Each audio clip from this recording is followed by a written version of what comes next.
Le principe d'un jumeau numérique, déjà, c'est de partir d'une maquette réelle et d'avoir son jumeau virtuel, en fait, où on va pouvoir voir des informations qui communiquent entre les deux.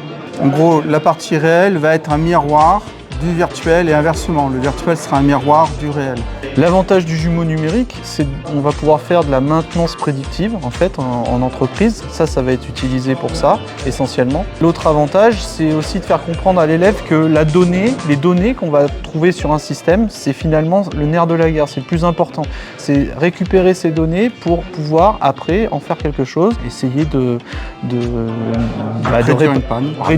Prédire une panne, réduire la maintenance, la rendre plus efficace. En classe, ça permet d'appréhender des concepts de base de l'industrie du futur en fin de compte, puisque demain, toute l'entreprise sera virtualisée. Comme ça, on pourra suivre l'état d'avancement de telle ou telle machine, la consommation d'énergie.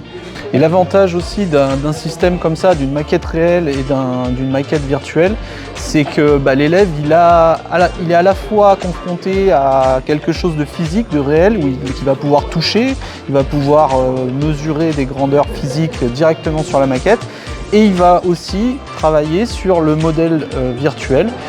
Dans le cas où si la maquette n'est pas disponible ou si elle n'est pas à côté de lui, il va pouvoir quand même travailler, il va pouvoir quand même récupérer des informations.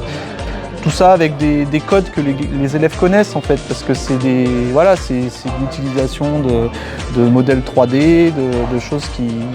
Oui, puis les cartes électroniques qui sont employées sur notre maquette, c'est des cartes qui sont très répandues dans le monde de l'éducation nationale, notamment en technologie collège ou sciences de l'ingénieur ou STI 2D.